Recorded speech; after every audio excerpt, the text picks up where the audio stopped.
All right, so, what should we talk about today? How's it going, people? YouTube friends and family and everybody else out there. Quite a few subjects I'd like to discuss today, but the one that's on my mind the most is quitting smoking.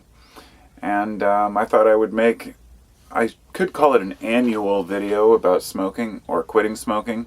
I made one, I started YouTube in 2011 is when I really started using it, and I made a video back then about using Nicorette gum to quit smoking. And in a lot of my early videos, I was still smoking cigarettes during my videos. How tacky, right? I mean, do you see people smoking cigarettes even 7 years later, 8 years later today on videos? It's like so, it's such a nasty thing, but so many people know how difficult it is to break that addiction. And back in about 2012, I was trying to chew tobacco to quit. Now let me tell you my story for a minute. I quit. First off, the reason I'm making this video is because I decided the other day I was just going to quit vaping. Now I started vaping 5 years ago in order to help me quit smoking. And let me tell you, I've made several videos talking about how vaping saved my ass. It's a phenomenal tool. I don't care what anybody says about the dangers of vaping. I've heard all the nightmares and fears. There was definitely some issues with vitamin E acetate that was found in black market vape cartridges that contain THC, but I consider vaping to be a very healthy alternative, or safer alternative, not healthy, sorry, to smoking, especially for those who started like I did in, I believe, 1989 or 90, when I was like 14 years old. Back then, there was still a smoking lounge at the high school, and you wanted to be like the other kids, so you just go smoke. And I was a full-blown smoker, and I smoked for at least 10 years till the mid-90s when I decided to finally quit. I quit for about a year, and then there were times when I quit for a few months or 6 months, and then I'd start up again. And I learned my lesson. Another 10 years passed, 20 years in as a smoker, and I decided to quit again, and I quit for 2 years. And briefly after that time, this was around right after I started my channel, or a few years after, I'd say like 7 years ago, right? And I quit smoking for like 2 years, then I started again, and I smoked for like, 5 years? So I guess it was 10 years ago, right? It all blends together, and the point is that if you're a smoker, you know how hard it is to quit. You know how difficult it is to say, I'm just going to do it. And so the big question that comes up, and a lot of people have asked me and asked in general, is vaping as difficult to quit as cigarettes, or harder? And this is a very subjective question, one that falls back on placebo and the way that we all individually react to these chemicals, but also how many milligrams of nicotine. I vaped originally like 12 milligram, then I went to 6, then I went to 3, and then I'd go back to 6, and then back to 3, and I vaped 0 milligram, which people who don't vape don't realize. When you smoke cigarettes, you can smoke lighter cigarettes or reduced nicotine cigarettes, but with vaping you can really control very specifically how much nicotine is in the vape juice.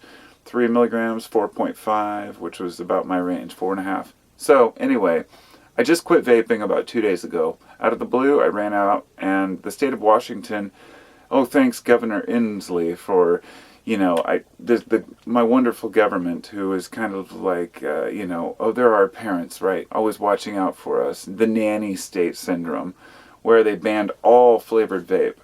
And they did the same thing in Oregon, and then Oregon overturned their law, and we didn't.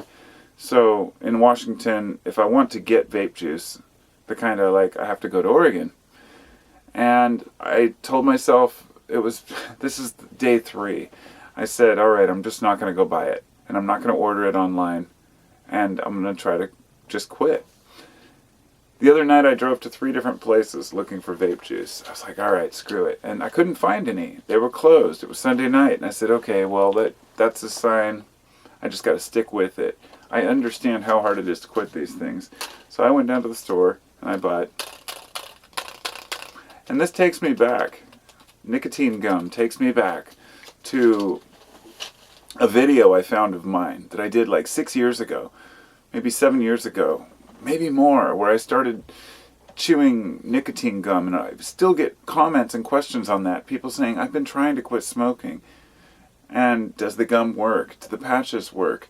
And today, do the lozenges work? There's several different quitting smoking methods. So, what is the point of this video beyond me telling you my story? It's hopefully to inspire those of you out there who want to quit, who really want to stop, to say it's not as hard as you think it's going to be. It's really not. Now I'm going to tell you, there are moments of weakness, moments where you just want to vape if you're a vapor, smoke if you're a smoker. My opinion is this: if you're a long-time smoker, if you start vaping and you maybe go to a fruity flavor, in my opinion, that makes it easier to transition away from that, because you don't want to go back to the cigarette flavor because it's nasty. So, in my experience, going to the fruity flavors means if you don't have those fruity flavors, then you have no vape. And I guess that's just okay. I mean, I have all this vape equipment I've been sent by, like, this one subscriber of mine who she was, you know, really into vaping, and she sent me like all this equipment, the tanks and the mod boxes and all this stuff that I really can't afford to buy, or, you know, don't want to spend the extra money on. And I've been through all the different methods of vaping, everything from the little pens to the big ass mod boxes, and I really enjoy vaping. I think vape culture, as far as blowing fat clouds and competition vaping and all that, is pretty much, I think it's what bit us in the ass. I really do. I think it's what caused this big problem with the vaping fears, is, you know, the dudes in their piercings and black t-shirts and baseball caps who are sitting there all day long in the vape shops blowing huge clouds and trying to impress people with whatever they know about vaping. I'm not dissing, okay? Everybody has their unique community that they find, you know, an awesome community, and that's fine. Most people I've met who are like vape people, you know, they call cloud chasers, I guess. They're people, they're humans, but the thing is that we don't realize that vaping should never be glamorized. In my opinion, ever. Should never be glamorized. It doesn't matter if it's safer than smoking or not. You're inhaling something into your damn lungs, and it has a potential to be damaging and dangerous in the long run. And I don't care how safe your vape juice is. If you're inhaling propylene glycol and you know, vegetable glycerin, as well as flavorings, additives, and nicotine at the levels people are inhaling them at, you can't use the justification of, well, it's been safely used in food or used in fog machines for all this time, it must be okay. I mean, the fog machine excuse is poor. I mean, you go to a concert once in a while, you inhale a little bit of that. That's not the same as vaping constantly all day with these huge clouds like some of these people blow. And I fear that this is what's made all the parents fear this, you know, vaping outbreak. Because there are a lot of young kids vaping, and that makes it difficult to figure out how to control it for the adults, right? And I get that. But I also grew up during the time where I collected frickin' Camel Cash. I have a whole box. I was just going to mention it the other day. I've got this huge box of just Camel Cash, thousands of them. And Marlboro Miles, I used to get those. I was fooled into that before I was even 18, and of course then they, you know, canceled the promotion and you never get to use all the thousands of packs of cigarettes that you have worth of Camel Cash. So there they sit on the shelf, and the point being that at that time Joe Camel was the big issue, the big hot topic in the media. Joe Camel, you know, was like the cartoon character for cigarettes, for Camel, and they wanted him pulled because they thought it brought kids in, and it did. You know, you show the cool guy smoking with this badass leather jacket. Of course, he was a camel, looked like an idiot. I didn't fall for that, but it's just like the Marlboro Man, you know, the dumbass cowboy who fucked his lungs up because he smoked. And I say, damn the tobacco companies. They're still paying hundreds of billions of dollars in fines over a period of 20 years because they lost out in court. And perhaps some of the vaping industry will have to pay the same price.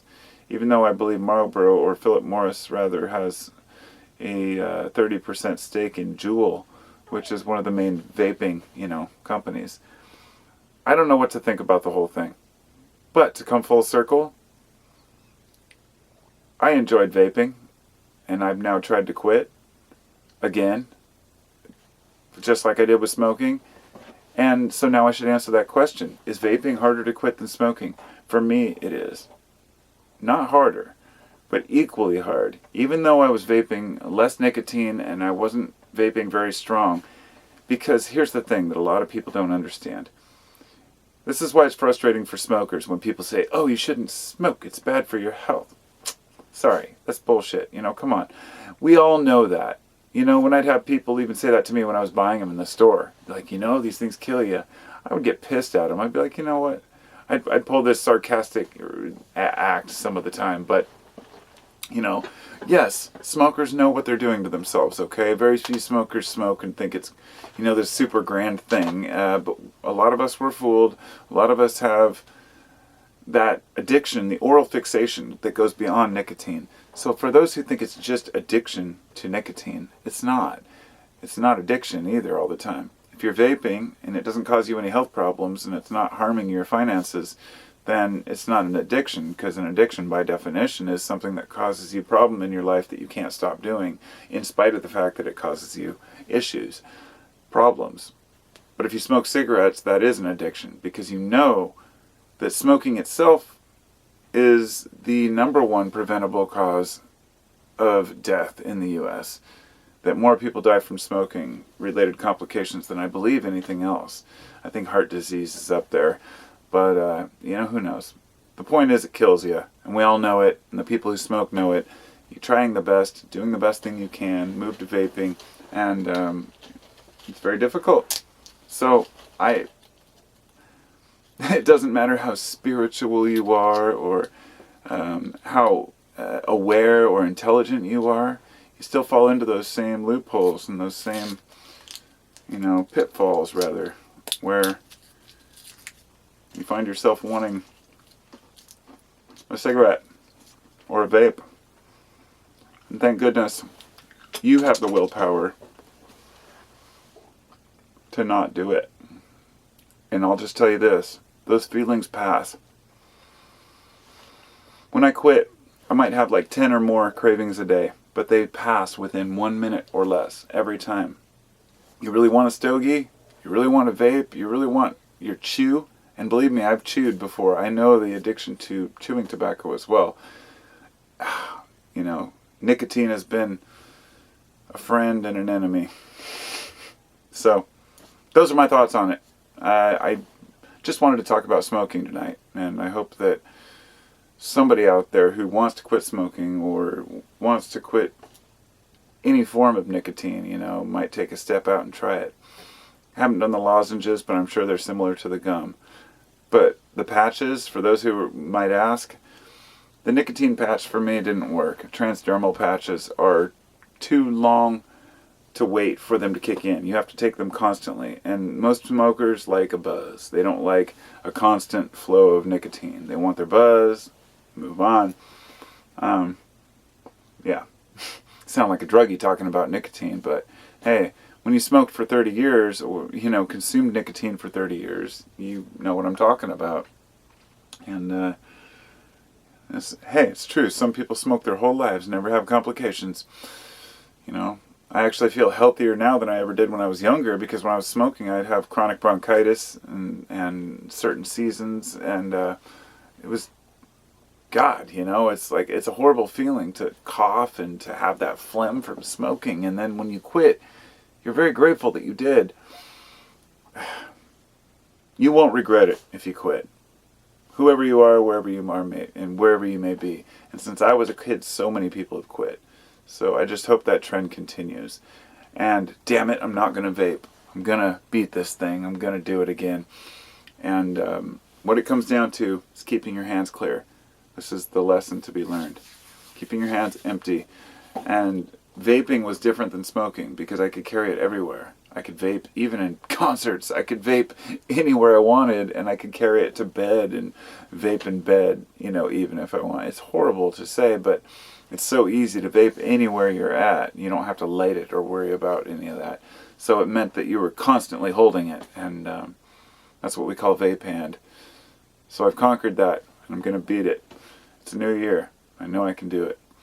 Talk to you all later. Thanks for listening, and I hope I inspire at least one smoker to make the effort, or if you're making justifications for vaping like I did, you know.